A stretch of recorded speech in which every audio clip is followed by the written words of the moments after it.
Hello, on this episode of Taskforce Geek, we will definitely not be talking about Meghan Markle or the Queen, unlike all the major news, or any of that stupid stuff. Apparently, we have more journalistic integrity than ABC, NBC, CBS, CNN, MSNBC, and Fox News all combined. What we will be talking about is important stuff like the finale of WandaVision, Powerpuff Girls on the CW, and our artist spotlight, which is Jill Thompson. And that's all coming up now.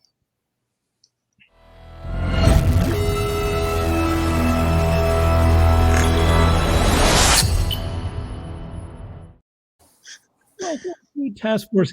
My name is Dark Hooper, and today we are joined by Walt.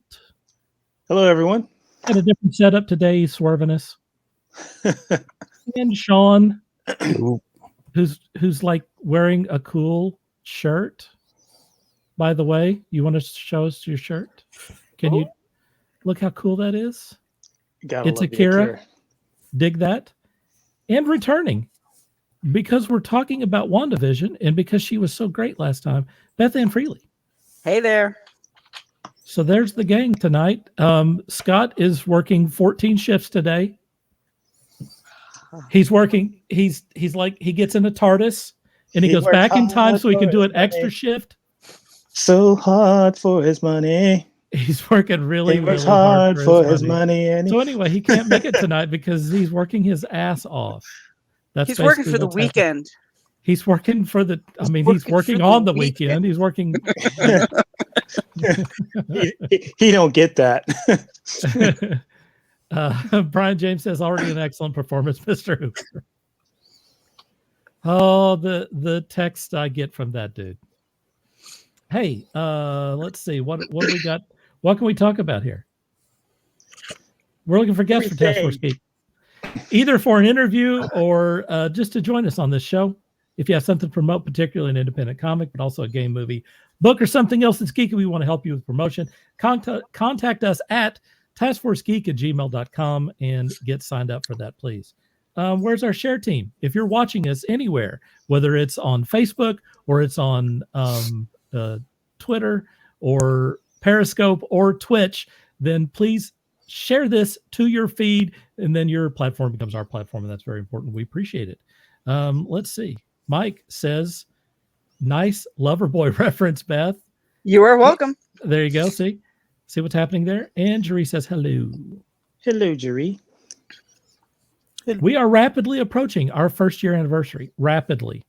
We're about 3 episodes away. If anyone has an idea of what we should do, I have one idea.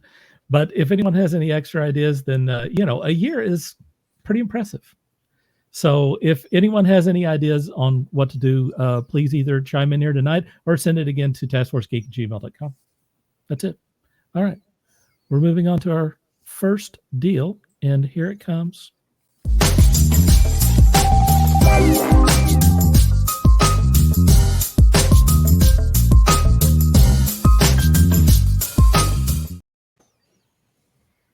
All right.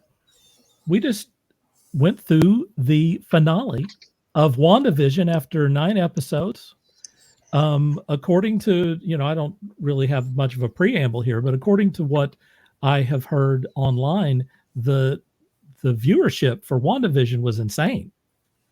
I mean, it started out good and it continued throughout the entire run. So Disney Plus has another hit on their hands after The Mandalorian.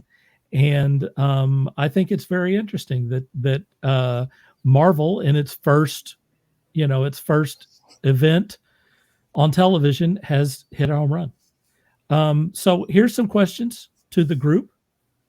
What do you think about the finale? What's going to happen with the Vision now? What are your theories on that? What do you think about Wanda's new outfit? And finally getting a name. She actually has a code name. They hinted at that earlier. And how does this all fold into the new Doctor Strange and Spider-Man movies, do you think? And so just give me your general impressions. And first on that, I'm going to go to Sean. As far as the costume looked great. I think it's a nice combination of the comic, as well as obviously whenever they transfer anything over to over to film, they have to kind of spruce it up and do their own take on it. I think they did a really good job with it. It's not as fleshy as the original. An interesting way of putting that. That's one way of putting it. The original costume. I would say Spartan. You know, it's quite more conservative. It is a look for her. But in that, I think they did a great job, especially the small details that they've placed all over the costume. As far as the ending of Hello, Steve. Hey, Steve. We were just talking about you. Seriously. As far as the ending goes, I thought it was great. It was a beautiful swerve for all of the nutsacks online that were trying to figure out what was going on. Yes. I appreciate that more and more and more. That it didn't Marvel fit their headcanon. No, and the fact that Marvel, excuse me, not only it should, Steve. It should not only took these characters in the story and spun it a completely different direction than anybody was talking about. I thought that was beautiful. Paul Bettany should get an award. Definitely. I agree with that. Yes. I got a whole dissertation on him. The guy's fantastic. It's only 3 hours long. the guy's fantastic in everything, it seems, and his portrayal of not only one vision but two visions. Yeah, and different takes on that character for sure. I thought he was absolutely fantastic. I really appreciated what he brought to that. Made me cry. I'm not above saying that. It made me cry. Yep. I cried a little too. Elizabeth Olsen, same thing. Deserve an award. Not too big to admit that they got me on a couple of occasions there. Yeah. Elizabeth Olsen did a fantastic job in that character throughout the whole series, but especially in that wrap up. As far as the future, something tells me that she's right now she's a hero, but I think that's turning, much like her character in the comics. I think she's going to be villainous, so to speak, a little, but on a Thanos level, anti-hero. Yeah, I mean, she'll be the bad guy, but she has issues. Yeah, I mean, she does have issues, man. She's kind of like Loki. Bad guy with issues. She's like a magazine rack with all her issues. Whenever you first looked at Thanos was not an evil character. He had good intentions, or what he perceived as good intentions, good motivation, but legitimate motivation. Obviously, wiping out half of a universe, not real cool, but not a really great great plan. As 2020 evolved, we were kind of siding more and more with Thanos's direction. But anyway, especially with the elections, but I'm not getting into that. I believe that move along. I believe, you bring up Loki. I think she's going to become a villain on the level of Loki. Obviously not as comedic, but that kind of how do you gray? Gray. She's going to be. But I believe in the upcoming Doctor Strange, she will be the villain, as it were. That may whatever happens in that may influence. Or will influence the upcoming Spider-Man as well. Right. I'm hopeful that everything continues along the path they've set. I've been excited and happy about everything they've put forth. Now I just have to wait for Falcon and Winter Soldier to kick off so I can be ecstatic yet again. Word.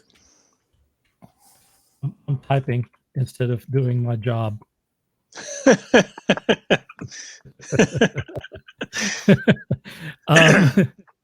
Steve says that Bettany has earned awards many roles over. He's an unsung genius. Maxine says, good evening, everybody. Everybody. Hey, Mom. And Jerry says she's been a Paul Bettany fan. I think she's saying Paul Bettany fan for a while. I mean, let's not forget Paul Bettany was also in the Han Solo movie. Oh, that's right. I'd forgotten He was also in The Knight's Tale. Yeah, he was in A Knight's Tale. Yeah, which I have not seen. Sean got on to me. What Sean just said? And seriously, I mean, it's got Heath Ledger, who I really like in it too. I need to see that movie. Obviously, you clearly need to stop talking. Is what you need to do. Sweet baby, down to make you watch it. A Beautiful Mind. Was he in A Beautiful Mind? He was excellent in A Beautiful Mind. He was I'm not going to say because I know Kevin hasn't seen that one either. Dirk hasn't seen that one either. Who else hasn't seen that one? God, I love that. Beautiful Mind. Yes. Have you seen that, Dirk? I got shit to do, man. Dude. Has Scott seen that one? Of course not. What am I thinking? Dude, if it's not a board game or based on a board game, he hasn't seen it. If it's not 30 minutes long, he's out. Why do I talk to you people? I've seen a lot of things though. I'm one of those people who I've seen those movies, but I don't have much recollection of them. Bits and pieces.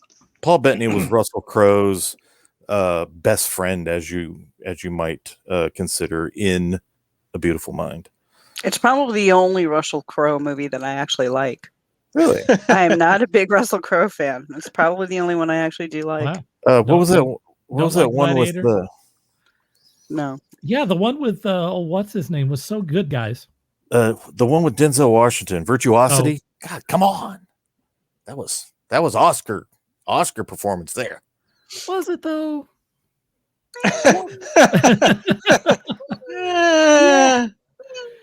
Yeah. Jerry says he's awesome in A Knight's Tale, Beautiful Mind, and Wimbledon. How about Wimbledon? I forgot he was in that. Yeah. Sounds like a chick flick. Because I don't care. It is. Sounds like a flick for chicks. It is. Is that the one? Are there ninjas or robots in it? No. Is that the one with Shia LaBeouf? Anyone get their head cut off? No. Okay. Is that the one with Shia LaBeouf? Wimbledon? There was one where he played a tennis player.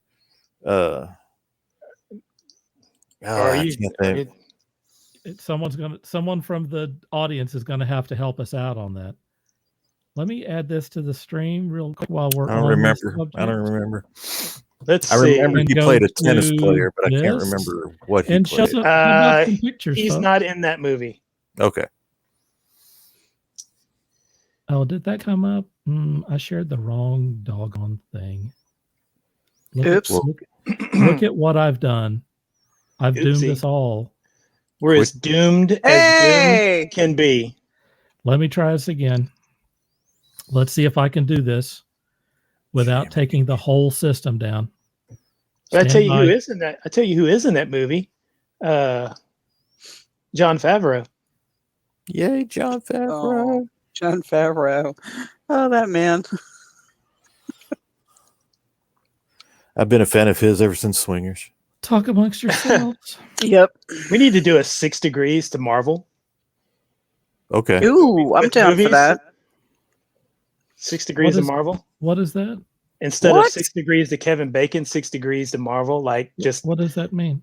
What? Name movies that Marvel actors have been in together outside of Marvel movies. In 6. I can name a TV show that 2 Marvel actors have been in outside of Marvel. I believe it.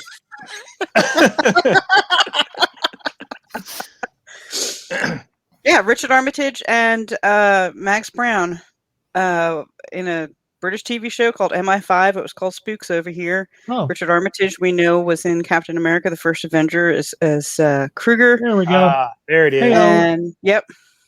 And Max Brown was in played Took me Peggy a Carter's brother in Agent Carter. There you go. Took me a minute I to did get it in that one, going. Walt. I did it in one. Word. Wow. There's our girl. There she is. You can see the whole headdress and stuff. There's the whole outfit and stuff. And I have one other picture here since we were talking about it. There is White Vision. White Vision. White Vision. It really interested me the differences in the details between the White Vision and regular Vision. I didn't realize that they were going to change him physically. I figured they didn't just They didn't just put a white color over the whole thing. He's got a different look. He's got a totally different look. And you know what? That rings true with what happened in the comics. That's everything about this whole WandaVision show, and I was telling this to a couple of friends of mine who aren't avid comic book readers, that aren't really familiar with canon and everything. They took so many elements from all the different Scarlet Witch and Vision stories and just perfectly melded them together so that you didn't have to worry about well, that's not the way it happened in the comics, which it shouldn't be exactly how it happened in the comics. It's a movie. Sure. They've already said that this is a totally different universe outside of the comics. So, the way that they melded that all in together, Hey, Ronnie. Was just wonderful. When the first shot that they showed the White Vision, I dropped a brick. Because I was like, they're going there, and then after listening to Bettany's hints about I get to work with an actor that I've never worked with before, and you're like, well, who's he talking about? And he's talking about himself. What a swerve that was. So although I called that, I think I think you did call that one. But it's still, I kind of, it's one of those things. Is he talking about himself or is he talking about something else, or whatever? And the whole thing about Kransky not letting anybody know on Twitter that he wasn't showing up as Reed Richards, because that was the big, fan theory that was going on, and which to me didn't seem all that feasible at the time. So. But yeah, this whole show is just great. The nuggets at the end, the little Easter eggs at the end, right? Giving us the teaser for Secret Wars. Oh, right. With Monica. Yes. That's right. Yes. They're definitely setting that up. They're setting that up. And can I add that nothing against the original Captain Marvel movie, but Monica, just in the little bit that we've seen thus far, is so much better. Yes, of a Captain Marvel. Yes. I'm ready. I agree. I think I like her. I think with the as much as I enjoyed the Captain Marvel movie, there was something lacking about that one. I'm not going to deny that.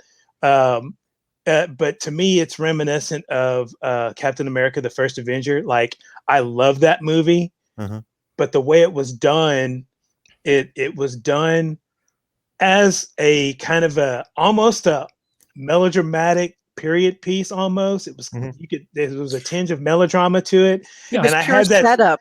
Yeah, and I had that same feeling with Captain Marvel. So the only thing I can think of is that, with what we've heard with Captain Marvel 2, it's bound to be a much better movie. Right. Fingers crossed. And we because we really didn't get as much, and because the Captain America movies are still my 3 favorite Marvel movies. We still didn't get that much. A lot of people say that. Yeah, you still didn't get that much of a character development of Steve Rogers in the first movie. It wasn't until the second and third one where you got the true character development of him. Yeah, and I know that this is I know that this is verboten, but I was never a big Captain America fan in the comics, but man, did they win me over in the movies, you know? No I mean, they took a character that I could care less about and really, like, he became one of my absolute favorites, just because of the way they, you know, portrayed the morality and the well written, you know, yeah. I mean, I just really got behind that character, so that by the time you hit Endgame and he picks up Mjolnir, I'm like, you know, losing my shit. Exactly. And a tearful moment. I'm getting misty-eyed thinking about that scene right now. So Winter Soldier is still by far, out of the entire catalog of Marvel movies, very solid. That is my favorite. Yeah, same here. Winter Soldier is my favorite too. Bringing Bucky back the way they did, mimicking the comics and whatnot. They did an amazing job with and it also, for me anyway, it also solidified the Russo brothers as just totally getting it. They get this genre. For sure. Yeah, they do get it. Jerry says that I guess that Wimbledon has Kirsten Dunst. Yes. In it. Okay. I'm kind of on Kirsten Dunst. I remember her from Interview with a Vampire when she was a kid. Yeah. She's come a long way since that. Right. Yeah. Right. Yeah. And also says it's not all about tennis. Whatever. It doesn't matter. It's a love story. Whatever. I'm yawning just thinking about it. Steve said he was totally in Wimbledon. We keep going back to Wimbledon, folks. It's over. Y'all are missing your tennis. That's what it is. Y'all are missing your tennis. Go play tennis, man. That's COVID friendly. It's outside. It's okay. I never miss tennis. I'm sorry. No. Exactly. No one does. No one does.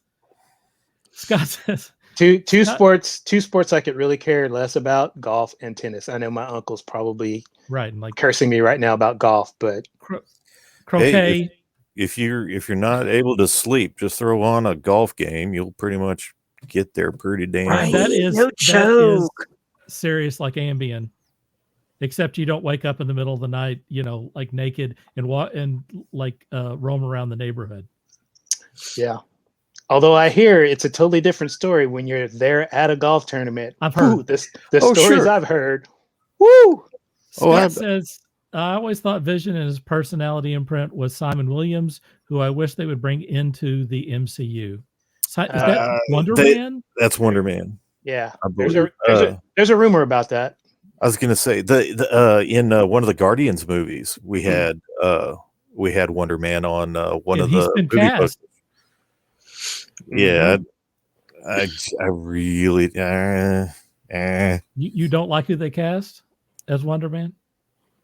Sure, just if they're gonna do it, they need to get on it. The longer they wait, the less. I have no idea. The less interested you are. I think that they film scenes with him it's Nathan Fillion, folks. Nathan Fillion was cast as Wonder Man, and in just like kind of some stupid throwaway scenes, like maybe 5-second scenes, you know.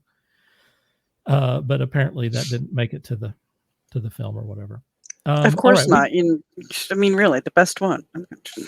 I mean, he's been in both Guardians of the Galaxy movies by that claim. I mean, right.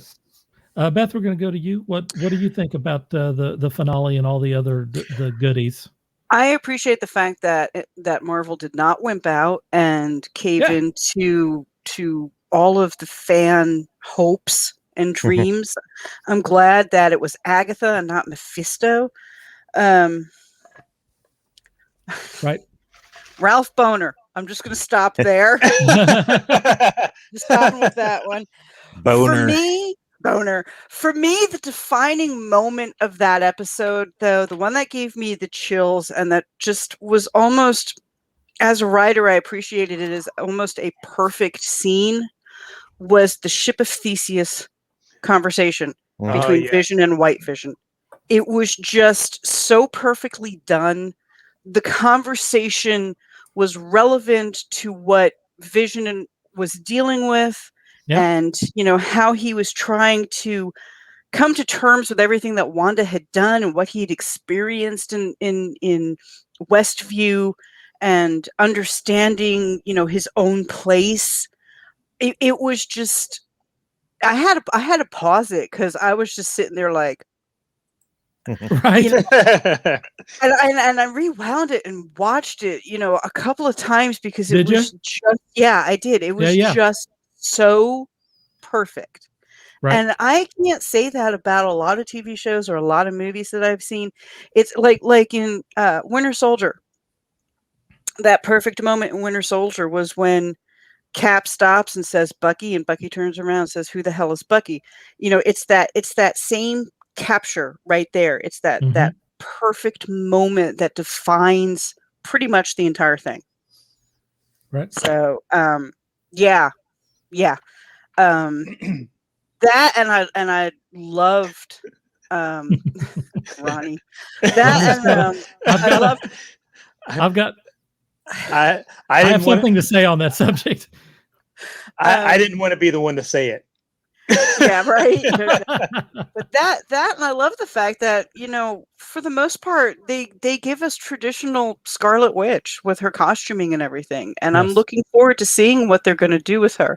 And kindly ignore my cat who's trying to get in on the action. Oh no, we love cat stuff, man. We love the pet families. Yeah, that's great. She's kind of hanging out on the little tray here next to my desk trying to get into the picture. So we'll allow it. But yeah, that's I'm was really happy with how they did the whole series, and of course I'm, anybody who knows me knows I'm, bring on Falcon and Winter Soldier because I'm ready for it. That's like, if they do half as good a job. It's a week away. It's a week away. I thought it was this Friday, but it's actually the following Friday. I think they're going to give us 1 week off, and then the next week we start right into that. And I think that that WandaVision was really kind of an interesting. They went for it. They went for it with WandaVision. I mean, they could have done Falcon and the Winter Soldier first, which looks a lot more like a kind of a typical, Marvel plot line and, what you would have expected. Instead, what they did is they started out with this, these comedy episodes with just a little tidbit thrown in there to make you think what's going on here. It's so much more interesting than if they had held your hand and started from the beginning of the story and went into the thing and said, oh, Wanda's, going through grief, and she goes into this house and then she creates this world. So much better to start after that has happened and then work your way back. Yeah, the creativity was just phenomenal. Yes. I mean, this is really Marvel going for it. I mean, they could have done a conventional, punching festival, which, we'll get that. It's okay. It's coming. Yeah. Right. Yeah. I mean, it's an overall story. What they did is actually they told a story. They told a story from the beginning to the end. Like, how many people in WandaVision had a character arc?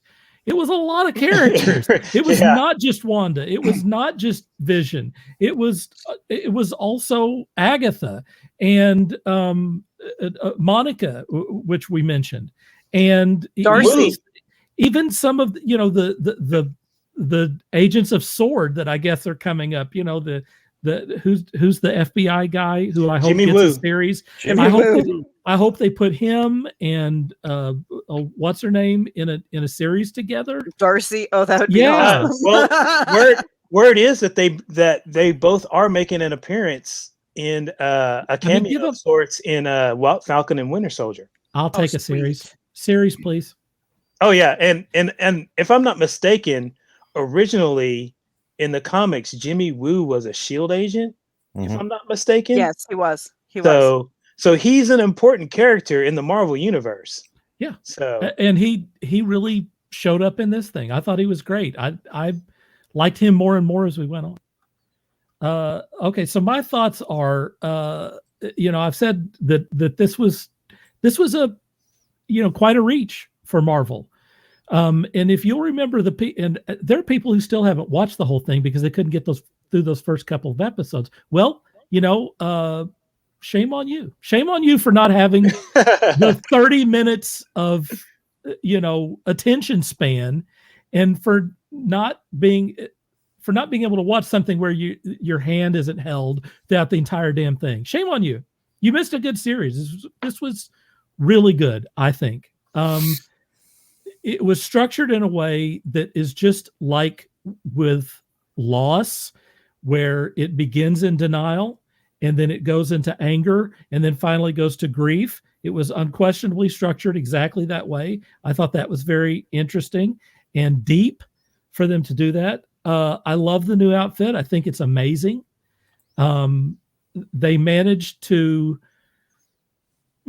I think, keep the outfit looking like it does in the comics. It's feminine, which I appreciate. It doesn't look like, like a sack on top of her. Instead, it looks, like it looks very much along with what the characters looked like, and maybe better than the characters ever looked in all stuff. I mean, they really finally gave her that.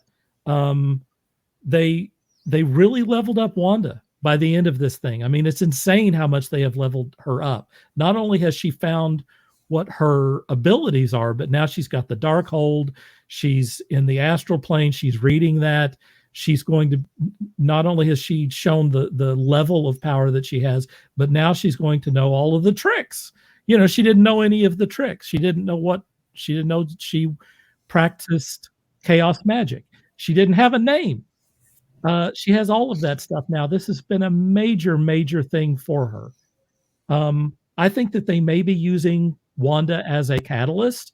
I think it's entirely possible that with the Doctor Strange film and the Spider-Man film, that Wanda is the reason why this whole thing is kicked off. I may be wrong, but I think that if she is looking for her sons, that I think there's a very real possibility that she's the one who is going to selfishly break the universe and cause all of the problems. She may not be doing it for evil reasons, but she's doing it for selfish reasons, which she's already shown that she's perfectly capable of doing. Mm-hmm. Yep. Paul Bettany. I started out this series being, cool with Paul Bettany. He's cool. And ended up loving Paul Bettany. I mean, I'm ready for that guy to be in everything. He has shown an incredible range. He has shown that he can do serious stuff. He can, in comedy, like I said, those first 2 episodes, he was amazing as just a straight comic actor. And also, can kind of bring the drama. I mean, this Paul Bettany, apparently he's been around, and I'm the only person who just now discovered him. But I am a huge fan of Paul Bettany. I want a lot more of that guy. And, look, I think Elizabeth Olsen was really great too. Apparently you're going to have to go watch Wimbledon, Dirk, because, everybody's suggesting it. I could definitely do The Knight's Tale. He has so many other movies he needs to watch before Wimbledon. Wimbledon seems like, yeah. And I'm gonna go back. I'm gonna go back and make a comment about Scarlet Witch's costume too. Seeing as back in the day, I wanted to be a fashion illustrator myself. That costume is phenomenal. It is. I mean, it is the way that the lines flow on that. Mm-hmm. I mean, it is phenomenal. I love that outfit. It is a very nice. The detail of the M, the little M, just right there on her crown. Yeah, it's just it's small stuff like that of course, as an illustrator, you're not gonna put that in every panel of a Wanda comic book, but to see it in film, it's just and it has such a great feel about it, and the textures and everything that they did to it is just awesome. The comparisons to the original from the comics and everything. When you go back and you look at the original outfit, it's very bland. It's just a one-piece halter and pink leggings with a red cape. It's pretty much what she had on in the Halloween episode. Exactly. And this, just the lines, the way it flows. They and she talked about, Elizabeth Olsen talked about how she didn't care too much for all the cleavage that's Right. and honestly, I don't either, because it's not functional for a superhero. So she also said that she fought for that Halloween costume, which was basically the right. the Halloween She version of that outfit. Right, which I totally get, but as far as being a superhero outfit and functional, that's not functional. Right. So it's great for cosplay. It's great for cosplay, but as far as actual superheroing, if I were a woman, you wouldn't catch me out there trying to do superhero stuff in that. So Now I'm real curious if we're going to start seeing something more akin to the MCU version of the costume in the comics. Are we going to see that transition? Definitely. Well, looking at it, some of the elements that are in that costume were previously used in the comics. So like the on her legs, the design that was on her legs, that was used in an older costume. So I got a feeling we'll be seeing a combination of what we're seeing in the movies translate onto the page as well. So, which I'm excited for. I'd like to see it done that way. Yeah. Ronnie says White Vision, he sounds racist. I read somewhere on a blog that Walt shared that Vision is a man of color, and he was replaced by a white guy.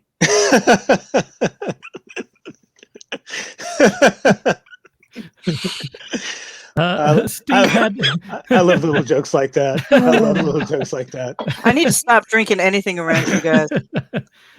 Steve said had to jump out for a second. We're sportsing. We just sportsed for a minute. Ronnie says hi to your kitty, Beth. Peanut Butter says hi back, Ronnie. Stop talking about Wimbledon. Thank you. For F's sake. Well, he just said he was totally in Wimbledon. He didn't say anything good or bad about it. So, Steve said, randomly going to acknowledge the greatness of Sean's Neo Tokyo call sign this evening. How about them crackers? And by the way, Dirk, that goes back to me mentioning how he said he knew nothing about stuff. So, Steve, right? Yeah, right. He's chimed in enough to know that he knows the stuff that we're talking about here. Right. Jeree says, I would recommend A Knight's Tale for this group over Wimbledon. Its soundtrack is pretty good. Soundtrack is awesome. Yes. Is it like a modern? Yes. soundtrack? There's a lot of AC/DC. Okay, that's interesting. David Bowie's Golden Years is I gotta be honest. There's some police. There's some police in there. Yeah. I'm ready to see Paul Bettany kind of in whatever he's in, because I'm a big fan of his now. Not to mention, watch Knight's Tale. He really won me over. Not to mention, in A Knight's Tale, he's playing off of Alan Tudyk. So how can you go wrong? I love Alan Tudyk too. I'm going to be watching that movie tonight after we Steve get was off. not in Wimbledon, just for the record. Good to know. Sure you weren't, Steve. Mm-hmm. I went to Wimbledon. Been there. Huh. Sat on center court. Watched doubles match. Did that. Mm-hmm. Mm-hmm. Nope. Doesn't stink. Does anyone else have anything that they want to say before we wrap up the WandaVision? I'm done. I'm ready to move on to the next subject. Because I don't know. I really, the next subject, I have no idea what everyone really thinks about this. I have my own very strong opinions about this, but I am dying to hear what everyone else has to say. Does it have anything to do with Wimbledon? No. Just checking. He wants to know if anyone's been watching Resident Alien. That's the Alan Tudyk. I have watched the first episode. I'm ready to binge watch. I'm ready to binge watch the episode. Is it good? Yes, I recommend it. Yeah, I like him. It looks funny. My buddy Murphy. It looked like Monk with an alien. Right? It's better. Alan Tudyk. How can you go wrong with Alan Tudyk? I'm sorry. For real. My buddy Murphy, he's been watching it and he's been very happy with it. So was Paul Bettany in the Da Vinci Code? Tom Hanks was. Yeah, I mean, I saw the Da Vinci Code, but I do not wow. remember Paul Bettany in that. Wasn't he the assassin? Was he? Spoiler alert. It's been so long since I watched it. I don't remember. It's not really a Let's see. He spoiler. says Tudyk is brilliant. He's in it. He is. He He's is in it. Bettany's in Da Vinci Code. I have a feeling that like Bettany's like one of those guys that has been in a lot of stuff. We're gonna have and to I just haven't paid any attention to it. We're gonna have to have a Paul Bettany movie night. Jerry says, "Yep." Excuse me, movie week. Steve says Bettany's the killer monk. Yeah. Okay. Oh, yeah. He's flogging himself now. I'm into Oh, flogging. So. oh yes. Now I remember. Yes. I remember that scene kind of creeped me out too. All right. Hey-o. Yeah. See, He was. I don't know if that's TMI or not. So he was like an albino or something. There's so much I could share.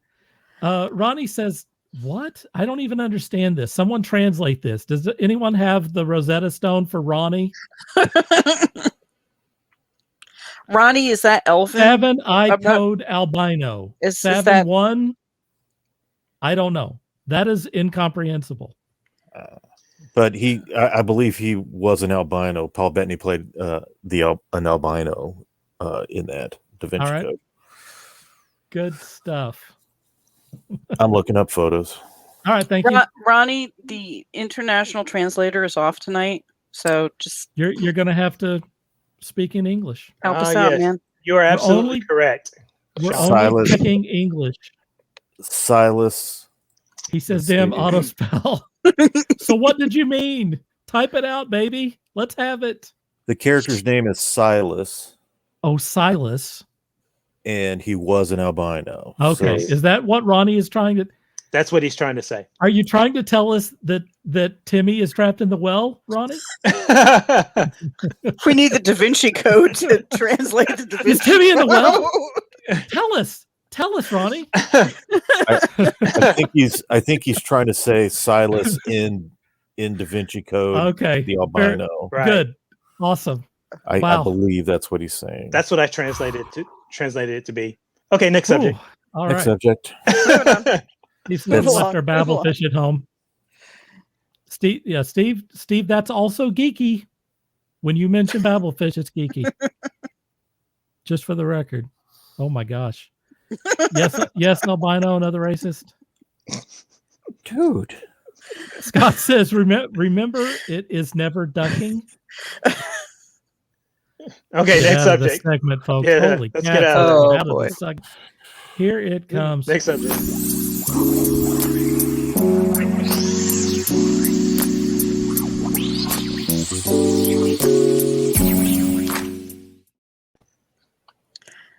Adding that to the stream. The live-action Powerpuff Girls pilot at the CW has found its 3 leads, with Chloe Bennet, Dove Cameron, and Yana Perrault all joining the show.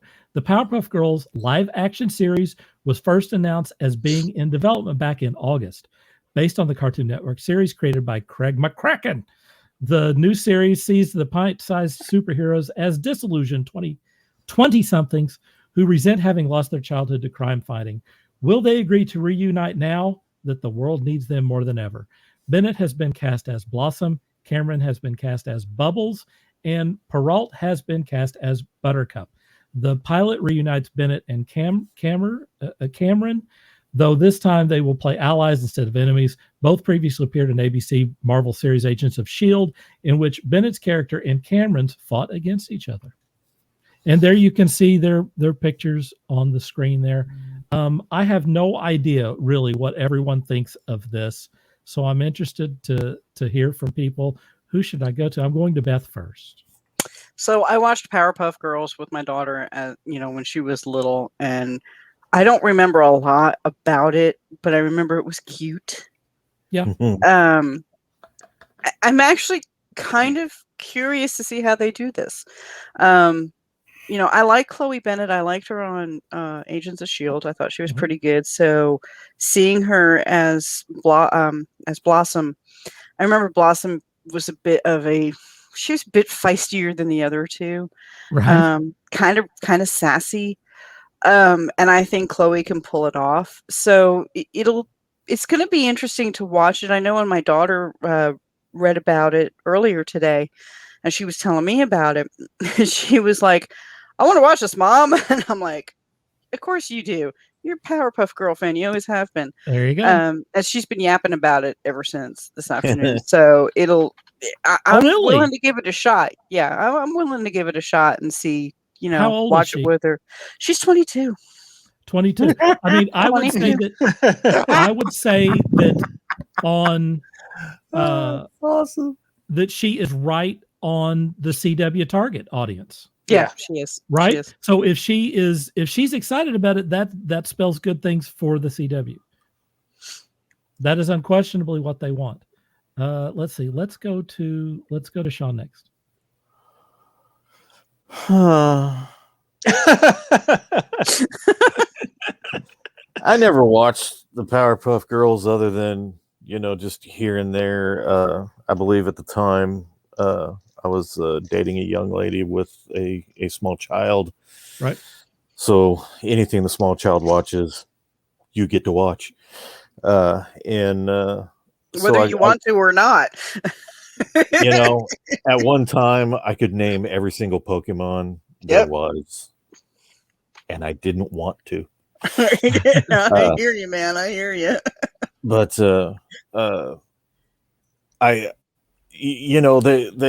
they released today the cast of the three characters, and yet strangely, I'm more interested in who they're going to cast as what's his name, Professor. Really? Utonium. Professor Utonium, and I want to see what they're going to do with what's his name, Mojo Jojo. Yes. Those are the two things that I'm interested in. That has to be animated. Powerpuff Girls.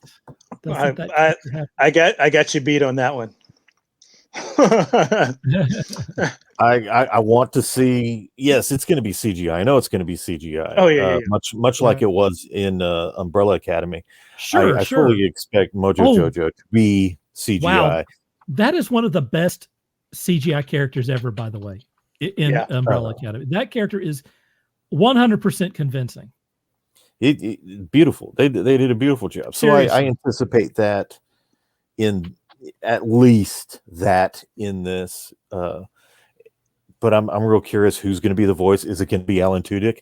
Surely, but oh God, please, yes. It seems like right up his alley. Obviously, the professor. Can we get Campbell? Bruce Campbell. Yeah, I mean, that would be awesome, dude. That's a win. Let's make this happen. But I'm real curious to see what they're going to do with those characters. Sure. Again, not really growing up with Powerpuff Girls, other than what little I had seen. I whatever. Have a ball. Just tell me when it's done. Let me get some of these comments out. Steve says, no, this live action PPG is a serious no for me. Ronnie wants to know if their eyes are going to be big like Akira. Good question. Akira's eyes are not really that big. They're really not. They're pretty normal in Akira. Yeah. Anthony says, is there a large group out there that desired this that will make producing such a show profitable? We already have a yay from a 22-year-old we know. Beth answered that question. Yes, exactly. And wait until you hear what I have to say. I can't wait to see Mojo Jojo, best cartoon villain of that era. There it is. Steve says, I'm a 50-year-old that absolutely loved the original show, especially the theme, but the recent incarnation has been junk. I never saw the recent incarnation.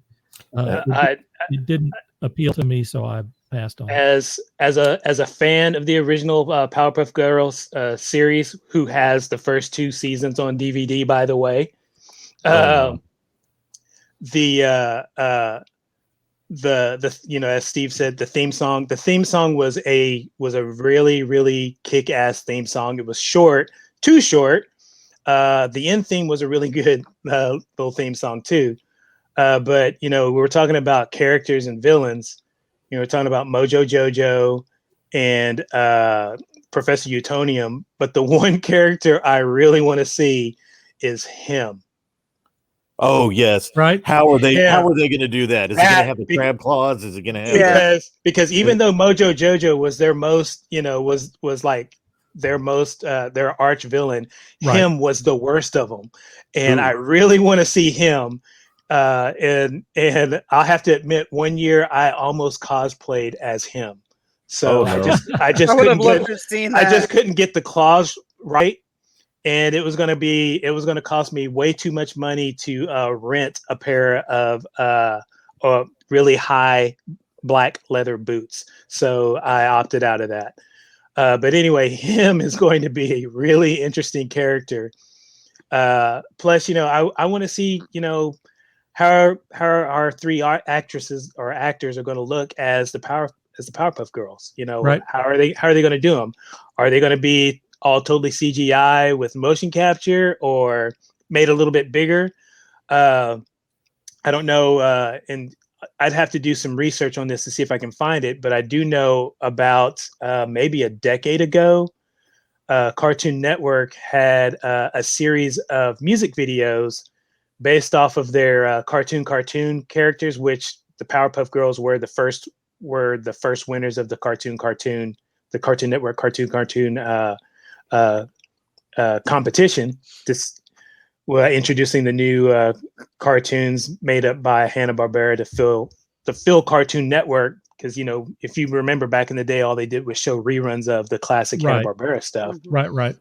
So about 5, almost a decade later after that, they had a series of music videos based on all of those cartoon characters, and one of those music videos featured the Powerpuff Girls, but they were teenagers in high school, and they were still funky looking, big heads with big eyes, but they were taller and slimmer. And instead of having the big funky round hands, they were more pointed, and their feet were a little bit more pointed. And they had a little swagger to their look, and their looks were all similar, but they were teenagers. But I can't remember the name of the song. I can't remember who did the song. It was really catchy. And for me, I thought that would make a good series. A lot of people were like, oh, I hope not. But, I think this is along those lines of that. Plus, if you've been to the Taskforce Geek Facebook group, you'll know that I posted a comment on it, which was Powerpuff Girls Z, the Japanese anime version of the Powerpuff Girls, and they all had weapons. So I wonder if they're going to throw in aspects of that into this as well. So you never know. Might happen. What about Jim Parsons? Oh, for who? As who? As him. Oh. That's pretty inspired casting there, Sean. Yes, that is. That's pretty good. I like that.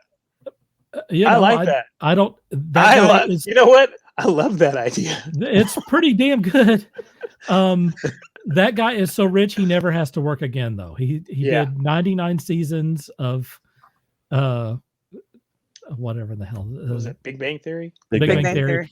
And they paid those guys so much money that he doesn't need it. But he doesn't need it. He is a great choice. He is a great choice. I would love to see you could get him in character. I would love to see him play that character. I love that character. I hope someone who is in charge of things is watching this. I mean, that character was so controversial back in the day. And I would say that character could still be controversial.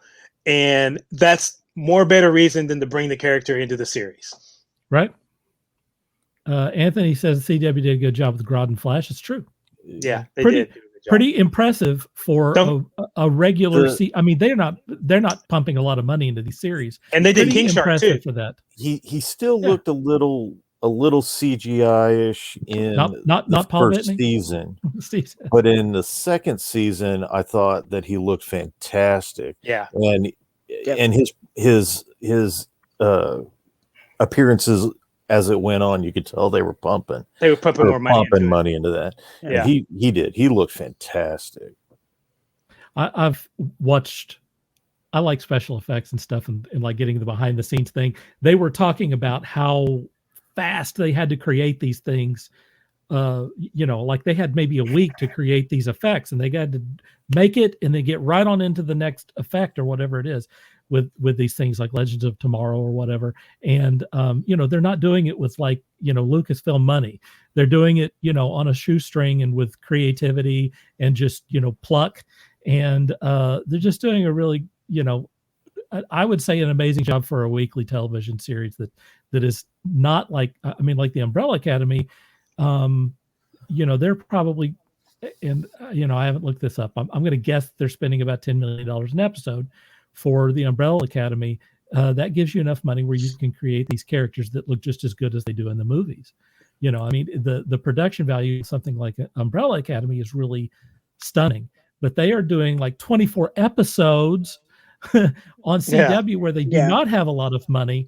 And what they achieve on that is actually very impressive, I think. Okay. And they get by with storytelling. Right. They are telling stories and they get by with good. They get by with good storytelling. So they've had very high moments, and then they've had very low moments as well on that thing. Depends on which one you're watching. Yeah, that's true. But they have had some real successes, and they had I'm telling you right now, the reason why we are getting the multiverse, both the MCU and the DCEU, is because of the CW crossover that they did, where they brought all of the old characters back, and they brought the Flash from the movies and the reaction that everyone had on that. Everyone lost their mind on that situation, and everyone in their little cushy executive chairs sat up for a minute, went, oh, wow. What if we did this in the movies? What would people think?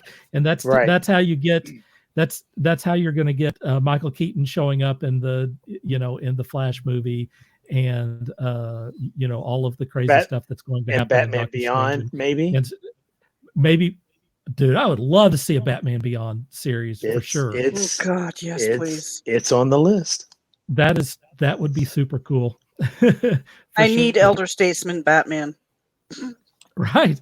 That, boy, it would have been great to have Sean Connery in that role,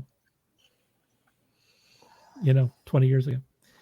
Okay, so the Powerpuff Girls. I am going to give this away. I am a huge Powerpuff Girls fan. I saw all the old series, loved it. I had a Bubbles doll. I went to see the movie in the theater. Okay. I have not seen Wimbledon, but I have seen the Powerpuff Girls movie. I think that these really cast these actors well on this thing. Just the actor. I like all of these actors that they picked them for this thing. If you looked at some of the other things that they have recast on the CW, it's been really lousy. I think, like what the thing with the three witches, Charmed. Their recast on Charmed was.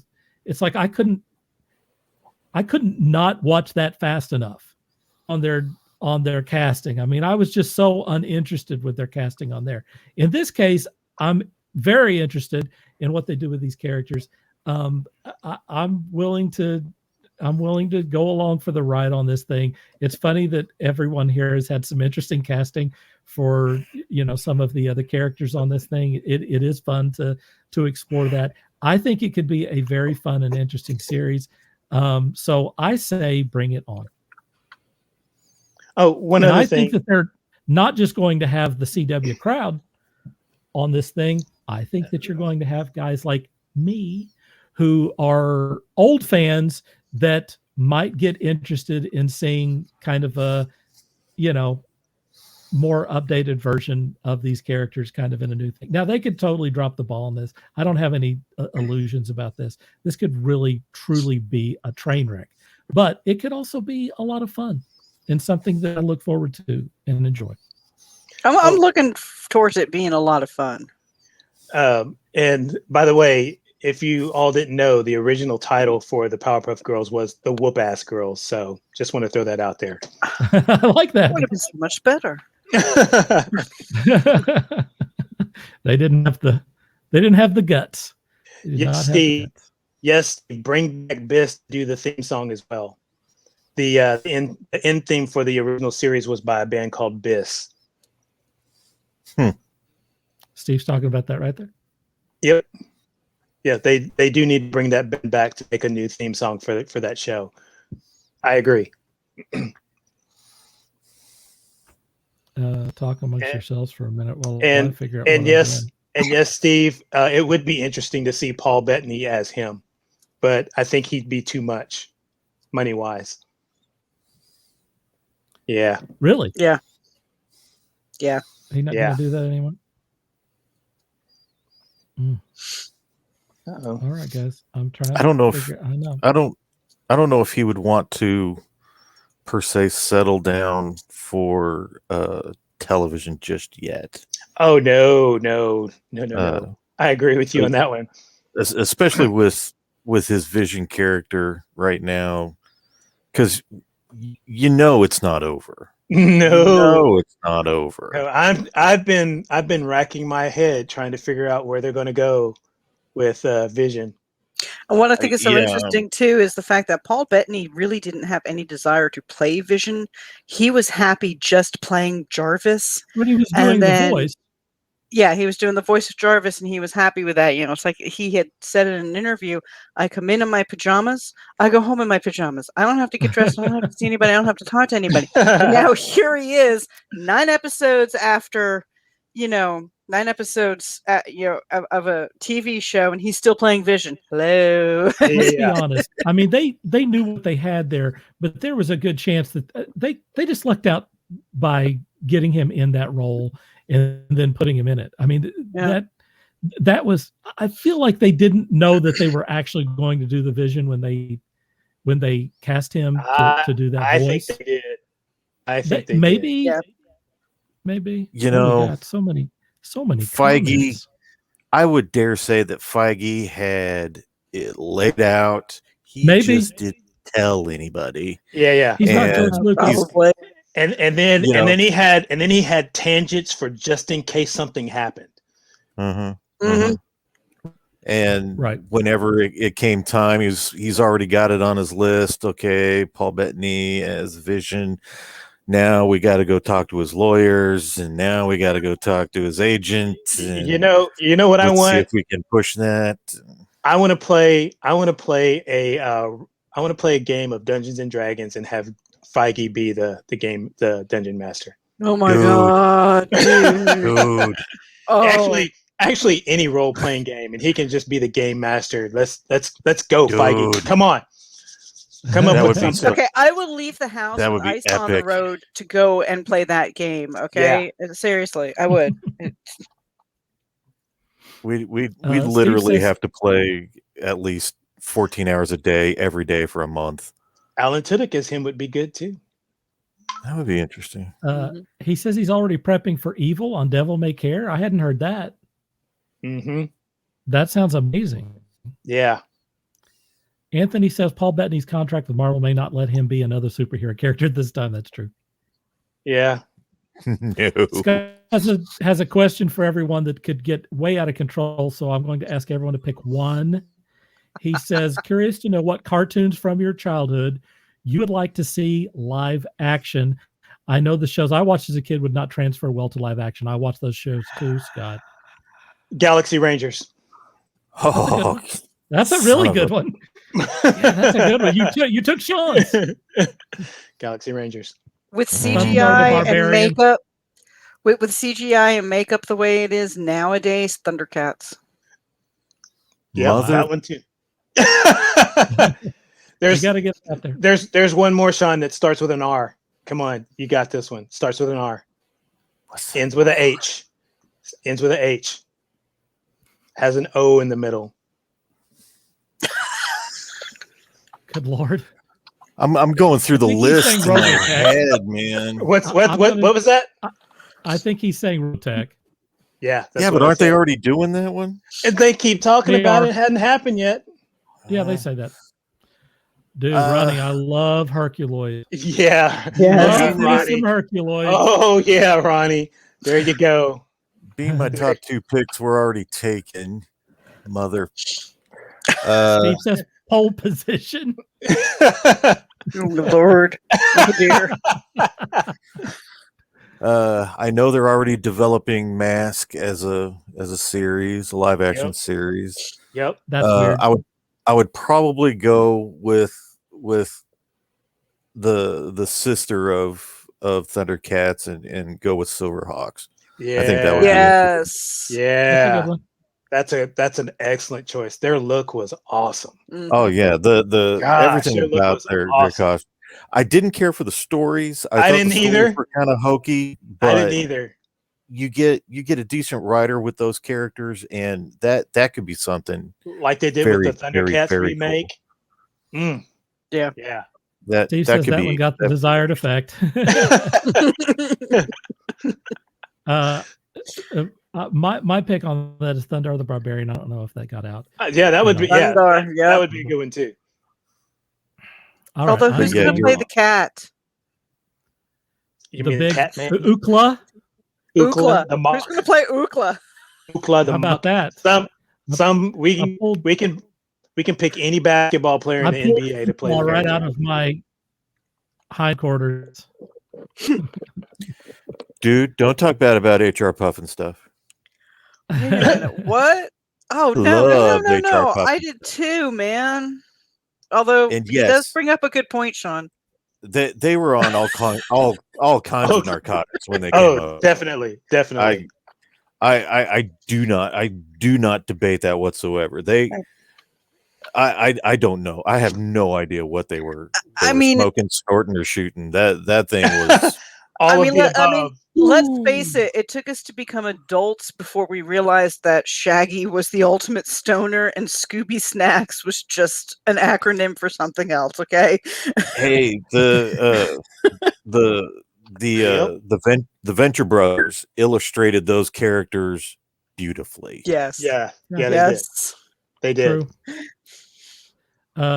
Scott says, "Hey, those choices are still better than HR Puff and stuff. Still want what they were.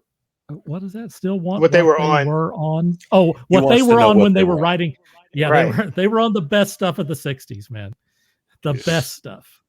Dude. Steve says he'll volunteer. I'm not sure what he's volunteering for. Ronnie says UCLA would have to be Ron Perlman. I know he means Ookla, but Ronnie, you got to get better spell check, dude. Or at least check it before you hit enter. Yeah, just do a pass over it. Just pass once over it. Like, does this make sense? Scott said it was great when I was a kid, but looking back, yeah, it's Yeah. there was a lot of pharmaceuticals involved in the production there. On that. Of a lot of All right. cartoons we watched growing so up. many, so many of those Sid and Marty Krofft things were pharmaceutical fueled. The main character, was his name Jimmy or Johnny or something like that? On Puff and stuff? HR Puff and stuff.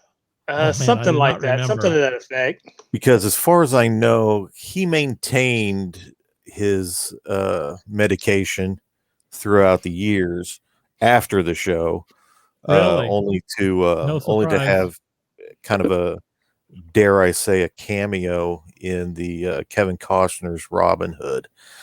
I believe he passed away It a was short Jimmy. time after that. Mhm. Jimmy, okay. Jimmy. Yeah, I didn't know that. I was about to His go name was on. Jack That's Wild. a good choice. That's a good choice. Ronnie Blackstar. Oh, Brian's Blackstar. all about Black Star. Black Star I was a love good show, Blackstar too. That's one of the few old series I actually have the Pirates of box set on. Darkwater Pirates of Darkwater would be a good one too. oh yeah. That's a That that's that not one bad right at all. there, that had such a great concept that sure did. again, it fell through the cracks. Execution And wasn't quite there, The- but man, that world was good. I They would were- say that first 5-part miniseries was excellent. All right, somebody needs to hook me up with that one because I've never seen that one. And they were too focused on selling the toys. Yeah, that they didn't focus on the stories. That's what happened. Yep. And going back to what I was saying, that happen organically, man. That was the same thing with the what I mentioned, Silverhawks. They were too busy trying to sell those damn toys that they didn't put out the good stories. It's true. It's true. All right, I'm moving on to our future feature section here.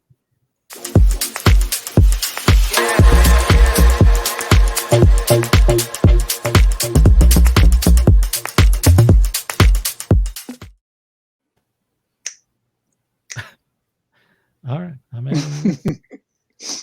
Here we go. Jill Thompson, who is. It was mentioned that yesterday was International Women's Day, so in honor of that, Beth picked Jill Thompson for our deal tonight. Jill Thompson, born November 20th, 1966, is an American illustrator and writer who has worked for stage, film, and television. Well known for her work on Neil Gaiman's The Sandman characters and her own Scary Godmother series, she has worked on The Invisibles, Swamp Thing, and Wonder Woman as well. Jill Thompson began her comics career working for such publishers as First Comics, remember First, and Now Comics in the 80s. She became the artist of DC Comics' Wonder Woman series in 1990. Thompson illustrated the brief Lives story arc in The Sandman issues 41 through 49, and the story The Parliament of Rooks in issue number 40, which was part of the Fables and Reflections collection. Within this tale, she created the characters Little Death and Little Morpheus, childlike versions of the two of the Endless based on classic comic characters Sugar and Spike. Thompson designs the ring attire for WWE wrestler Daniel Bryan. That is awesome. Yes. If you didn't, If you didn't know. Yes. Thompson created the comic book series Scary Godmother, originally published by Sirius Entertainment, remember Sirius, and later by Dark Horse Comics. The book spawned two television specials, Scary Godmother Halloween Spooktacular, which aired in foreign countries in 2003 before being picked up by Cartoon Network in 2004. Thompson is a featured interview in the film Ringers, Lord of the Fans, a documentary about the Lord of the Rings fandom. Ronnie. She was also interviewed for the film She Makes Comics, a documentary about the history of women in the comics industry. In 2015, Thompson was ranked 4th in the top 50 female comic artist poll conducted by Comic Book Resources. Thompson has won multiple Eisner Awards, including in 2001 for Best Painter for Scary Godmother, 2004 for Best Painter Multimedia Artist, Interior Art for her work on the Dark Horse Book of Hauntings, and in 2005 for Best Short Story for Unfamiliar from the Dark Horse Book of the Dead with Evan Dorkin, which is funny. I haven't heard that name in a while. In 2011, the National Cartoonist Society named her Best Comic Book Artist for Beasts of Burden. And there's a picture of Jill Thompson right there. So I'm going to bring up the stuff, and everyone is welcome to chime in here anytime you want. We're going to go through some of her pictures. Go ahead. I think the first time I ever saw any of her artwork was when back in the 90s, the whole collector card craze was going on, you know? Oh, yes. And I can't remember if it was Marvel or the DC series. I want to say it was one of the Marvel series. It was the first time I actually ever saw any of her artwork. And I was blown away. I was like, who is this person? Who is this Jill Thompson person? And, and that was before the internet was a big thing. So you had to do some serious research to find her artwork. And I was super impressed with her talent and skills. Yeah. My introduction to Jill Thompson is right here. It's Sandman. That's where I found her. You can see up here that this was Sandman issue 41. This is the original page. And by the way, if you want to know what a comic book page looks like from the artist's perspective, this is it right here. I mean, this is a great scan of this page. And I want to mention a couple of things. I have a couple of quotes from Neil Gaiman on the subject of Jill Thompson. And he says, this is an embarrassing story, but I was signing comics in San Diego, and this fan brought me a picture of Death, his character, that Jill had drawn for her. I had to find her, and that afternoon Jill was in my signing line, and I said I saw her drawing and asked if she was interested in working on Sandman. She thought I was toying with her, and so I called Karen Berger, and asked if we could spring her from Wonder Woman, because she was working on Wonder Woman at the time. He said, I knew at some point these characters would go on road trips and conversation would drive the story. And the hardest thing in comics, this is so important, is finding an artist who can draw people talking and make it interesting and get you to care. It's easy to draw two people fighting or the universe exploding and make it look interesting. It's a lot harder to draw a conversation. But Jill has that feel for what's real, even when the situation is not. Isn't that a great quote? That's awesome. That's awesome. I mean, you can see exactly what he's talking about here. I mean, this is literally just people sitting around talking, but you can also see the, you know, the expression of the faces. You can see the way that she has, you know, rendered the environment here. It's not boring. I mean, this is an overhead shot here, and then you have like a medium shot that changes views and stuff. And you have a close-up shot, has managed to, you know, keep interest in all of the characters. This is a good example of exactly what she does with sequential art. This is Scary Godmother here, her own individual deal. And what you see in this is her kind of signature watercolor look, which is, I mean, that's a beautiful watercolor painting. I mean, she has done ink work, you know, and then colored it watercolor wise. This is old school stuff. I mean, you can look up here what she's done, and I mean, who here has worked in watercolor? Anyone? I have as well. In school, my stuff doesn't look like this. Watercolor is a very unforgiving medium. Oh, it is. It's so very tough. It is very unforgiving. That's why I like it. My husband, you make right. my a mistake in watercolor, there's no going back. Yeah, my husband's an artist, and he will not work in watercolor no matter what. He refuses. It's brutal. It's beautiful. But if you can control it, no one can control watercolor, but if you can work within the boundaries of what watercolors do, and you can kind of bend it, so to speak. Yeah.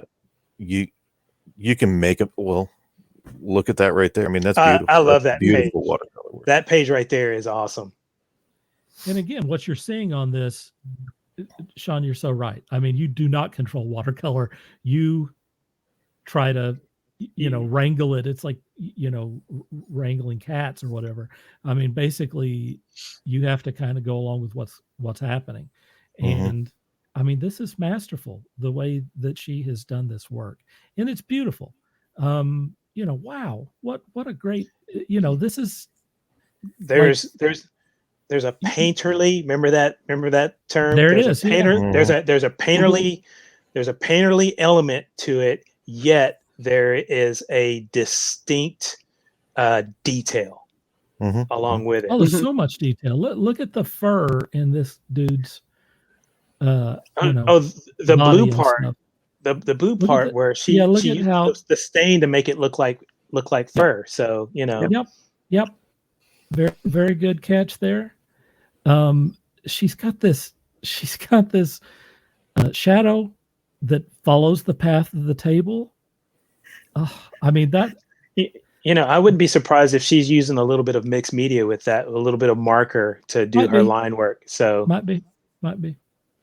But even in that, I've seen a bunch of people using markers in the same fashion. That if you can control the bleed of your marker, God bless you. Yeah, I've done ungodly number of watercolors. I've done inks.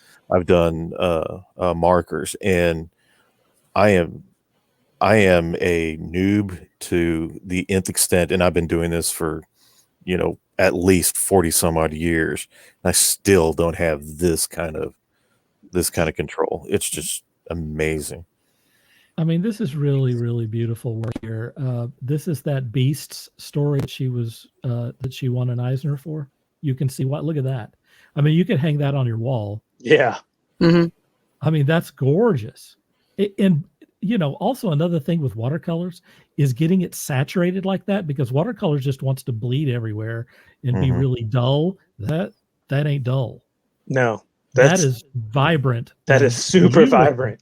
And look at what the detail draws the eyes too. Yeah, detail really draws the eyes. Yeah, look at and look at, we talked last week about how Frank Frazetta framed stuff, so it forces you to look at certain things. She has this whole thing covered here, and then these little white sheep in here that are there's almost no color to them whatsoever, and that's what makes them stand out. Mm-hmm. Look at this is not just, really great renderings of these pets, but these pets also have look at this expression on this. They have expressions, yeah. And it's not, she didn't like break the fourth wall, where they look like humans. It looks like it's expressions, but it looks like the expression of a dog. It's still, look at this dude here. Yeah. Yeah. I love that guy. And look at the cat. Yeah, the cat. Yeah, the cat is, yeah. She gives them personality. And again, look how lush this color is. Oh my God. Doing that in watercolor is insane. Awesome. This is beautiful. Just our own little conceptual piece. Notice that the little dollar signs up here and the snake and the snake's head, and that it kind of becomes like a pipe.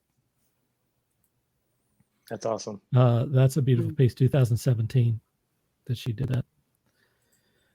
She does a lot of these things, and man, I would like to have one of these. This is obviously kind of a smaller piece, kind of a study. Apparently she is also an award-winning gardener. Huh. She is really an excellent gardener, but you can see that what she's done is she's grown some pumpkins, and she went out to her little pumpkin patch here and did a little study of those, and signed it. This is 2015. She does a lot of these kind of studies and stuff. And again, look at the masterful way that she has done this watercolor work. I just think that's beautiful. This is a nice combination of both beautiful watercolor work and a little bit of, this kind of cartoonish stuff that she does.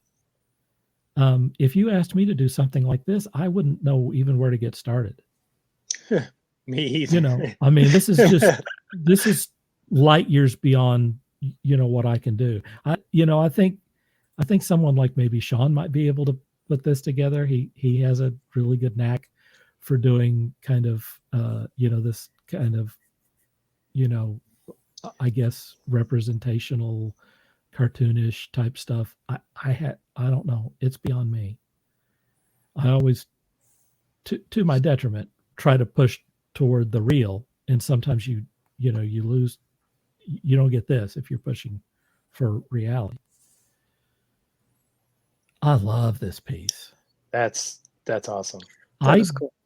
I know from this pattern that's in what looks like an explosion, that's Shade the Changing Man's coat, but that's obviously not Shade the Changing Man. Yeah. So maybe that was a different version of that character at some point. Does anyone know? No idea. Who that is? But that has to be, Shade the Changing Girl or something like that. I don't know. But wow, using that negative space there. I mean, you've got this darkness down here, which you don't see in a lot of her stuff. Actually, it is Shade the Changing Girl. Okay, there you go. I felt like I was on target with that. Let me see what kind of comments we have here. Ronnie says, "Seen Ringers, Lord of the Fans." Oh, he saw that deal. Of course he did. Of course he did. Steve says, I can only dream of having that kind of control of watercolor. It's insane, folks. We're looking at someone at the top of their craft. Yeah, definitely. Anthony says that reminds me of the PlayStation game Medieval. Did anyone ever play that? Does anyone know what they're talking about? I know the game. I've never played it. Is that the with the knight? He's got a skull for a head, or am I thinking of something else? It could be. Maybe he'll elaborate on that a little bit. There's another one of those studies. That could be any street corner in New York City. Sure could. Yeah. And I mean, it's just really silky. I'm not sure if that's an art term. It works. We're going to wrap up with Wonder Woman. This is how I know Jill Thompson, is from the 1990s Wonder Womans. Oh, okay. And I'm not a big DCU fan. Wonder Woman, Batman are my two favorites of all time. And I remember owning this comic book series in the 90s when it came out. And I remember what caught my attention was the stunning artwork on it. Mm-hmm. And I wish I still had those comic books. And so totally, I mean, look, we're talking about, the late 80s and the 90s. Mm-hmm. At that time, it was highly unusual to have a woman comic artist. Not totally unusual. We talked about like ElfQuest and that sort of thing. Back there was some movement in independent comics, certainly in that realm. But in the majors doing Wonder Woman, that wasn't around as much. And also, doing Wonder Woman, that's so iconic. Yeah. What a great choice. This is not the way Wonder Woman looked back in the early 90s, for sure. I mean, keep in mind, this was prior to the whole Image era, and you can only imagine what Wonder Woman looked like at that time. And this is very much counter programming at the time. By the way, it spoke to Beth, and I'm sure that it spoke to a lot of other people who really appreciated this look for the character. That Shade the Changing Girl was issue 10, and it was a variant cover. I read those comics. I like weird stuff, and that's from 2017. So super weird. Okay. I like that character a lot. Let's see. Anthony says yes to Sean's deal that Sean was right. A knight brought back from the dead to fight an evil wizard. He died in battle by taking an arrow through the eye. Good stuff. Ouch.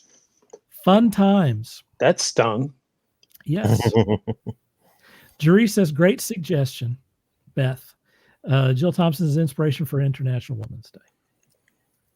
I have one other thing that I want to say on this, and it's a quote from Jill Thompson herself. She said, my dad took me to my first comic book convention. It smelled like old pulp. We made a quick circle of the ballroom. You guys all know that smell, right?